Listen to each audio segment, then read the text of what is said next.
quand on y pense, pas bête du tout, Jacques et Jean, les cousins de Jésus, ils aimeraient bien profiter de ce cousinage pour bénéficier de la meilleure place au ciel.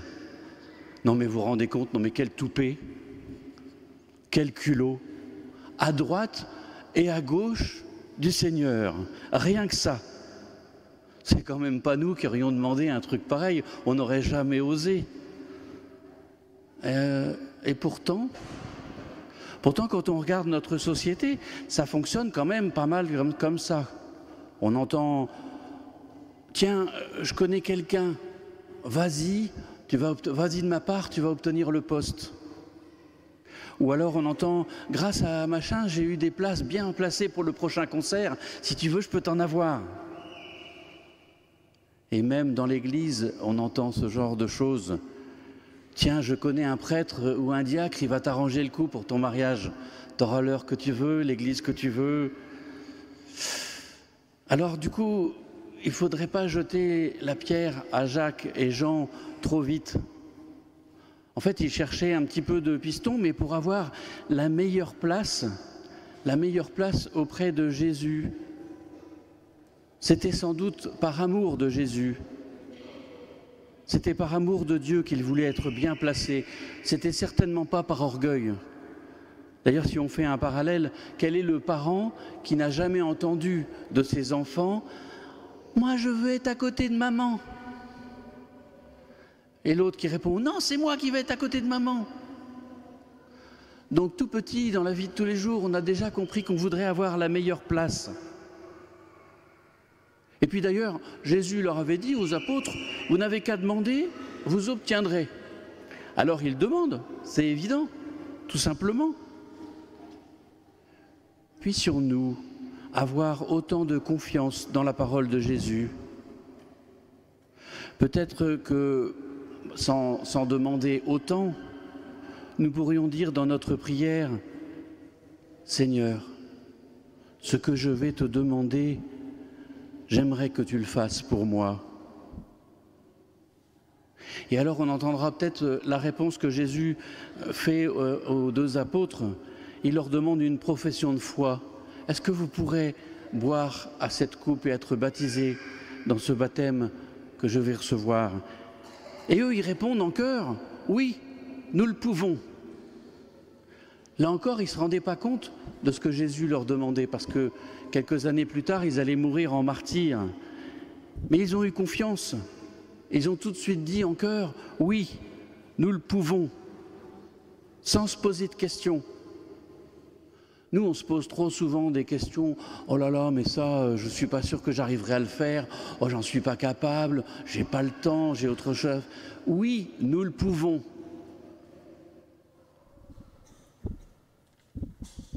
Quand tu doutes, quand tu as peur de dire ta foi, quand tu hésites, pense un peu à cette réponse de Jacques et de Jean.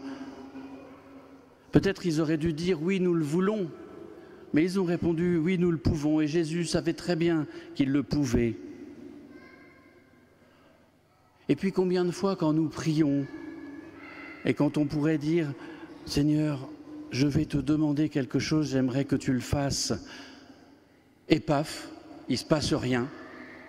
On a demandé quelque chose et on n'a pas eu la réponse tout de suite.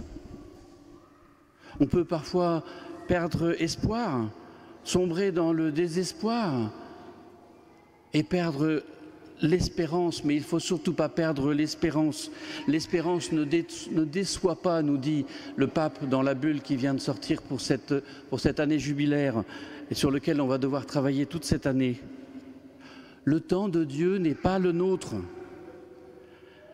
L'amour de Dieu est beaucoup plus grand que ce qu'on demande. On demande quelque chose et on le reçoit au centuple.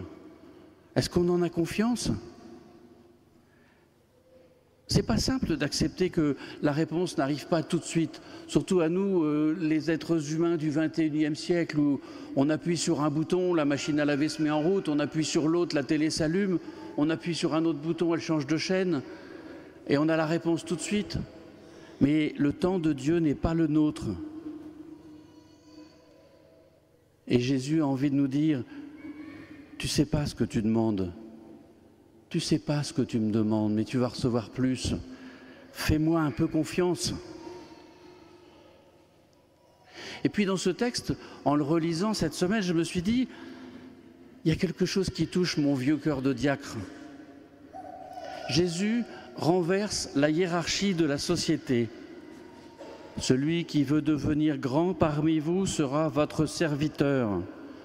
Alors vous le savez, le mot diacre vient du grec diakonos, qui veut dire le serviteur.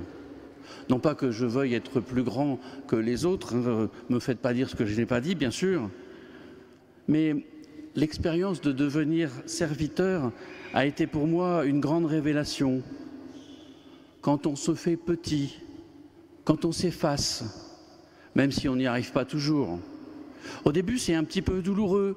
Ça fait mal de voir qu'on voulait apporter quelque chose à quelqu'un et puis il fait les mêmes erreurs que nous. Mais il faut le laisser faire, c'est comme ça qu'on apprend, c'est comme ça qu'on met sa main dans la main de l'Esprit Saint. Et puis ensuite, une fois qu'on a réussi un peu à s'effacer, alors on se sent bien, physiquement, on se sent en paix dans le cœur. Monseigneur de Moulin-Beaufort nous rappelait samedi dernier ce qu'écrivait saint Paul à ses amis philippiens. Ayez assez d'humilité pour estimer les autres supérieurs à vous-même. C'est beau, hein? Ouais, c'est beau, mais c'est pas facile, hein? Alors comment se mettre au service? Comment se mettre au service? Vaste question. Contrairement à l'évangile de Marthe et de Marie qu'on a entendu il n'y a pas très longtemps, cette fois-ci Jésus nous appelle à nous mettre au service. Et je me souviens d'une mamie qui disait un jour sur cet espace missionnaire, il y a longtemps, c'était pas encore l'espace missionnaire, et elle dit à monsieur le curé, « moi avec mon âge, comment voulez-vous que je me mette au service? Je suis trop vieille !» Et le curé a répondu, « Eh bien c'est simple, gardez les enfants de ceux qui sont au service. Une petite aide toute simple. » Samedi matin, j'ai entendu qu'une néophyte, juste après son baptême, une adulte, elle va voir le curé et puis elle dit « Monsieur le curé, j'aimerais bien me mettre au service de l'Église. » Waouh! On n'en parle pas ça souvent, hein? Elle dit « Mais bien sûr, mais qu'est-ce que tu veux faire? » « Eh bien, j'aimerais balayer dans l'Église. » Un tout petit service, humble, tout simple. Mais c'est grâce à elle que l'Église est propre. C'est grâce à celui qui fait la plonge dans les restaurants qu'on peut réouvrir le restaurant le lendemain. Sinon, on ne peut pas réouvrir avec des trucs sales. On n'a pas toujours besoin d'un tablier pour servir. Il suffit d'une paire d'oreilles qui marche bien. Dans ce monde où plus personne n'écoute personne, où beaucoup se sentent seuls, tellement seuls qu'ils vont aller voir un psy. J'ai rien contre les psys, mais avant on s'écoutait les uns des autres, on avait moins besoin des psys. On en a tellement besoin que l'État a dit « Bon, maintenant on va vous rembourser les psychologues. » Mais si on s'écoutait entre nous, si on s'écoutait un peu plus, je me souviens de la prière d'une petite fille. Mon Dieu, faites que je devienne un portable. Comme ça, mes parents, ils me regarderont et vont m'écouter aussi. Et ils vont me parler. C'est triste quand même d'entendre des choses pareilles. Mais c'est tellement vrai. Combien de temps on passe sur les écrans?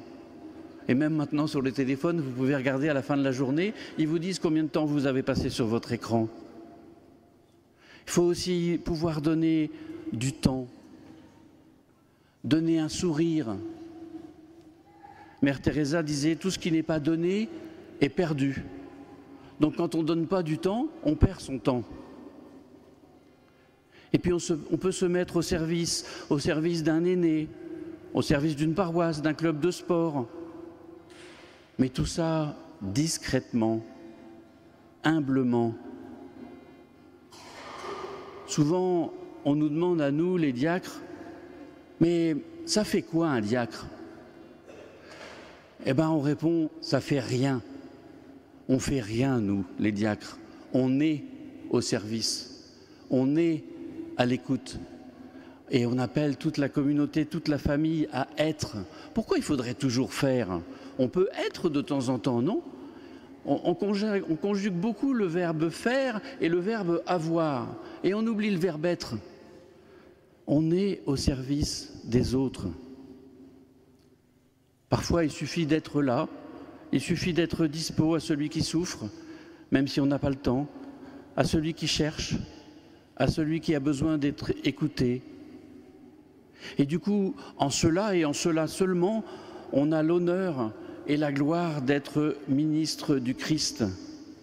Mais ministre au sens latin du terme, serviteur.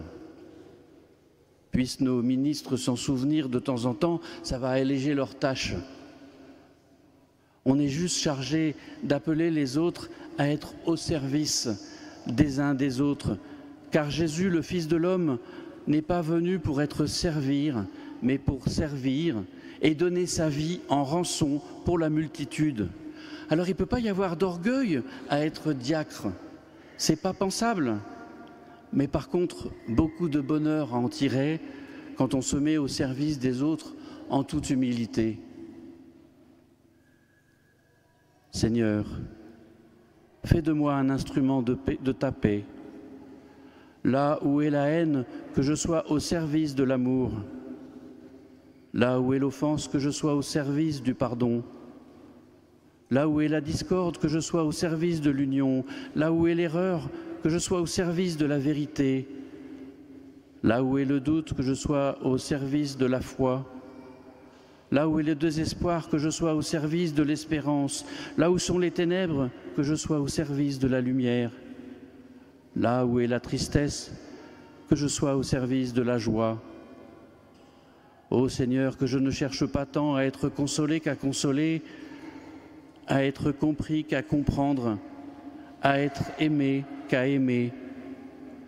Car c'est en servant qu'on reçoit, c'est en s'oubliant dans le service qu'on se retrouve, c'est en pardonnant qu'on est pardonné, c'est en mourant qu'on ressuscite à la vie éternelle. Et puis je demande pardon à saint François d'avoir un tout petit peu changé sa prière en rajoutant quelques mots. Amen.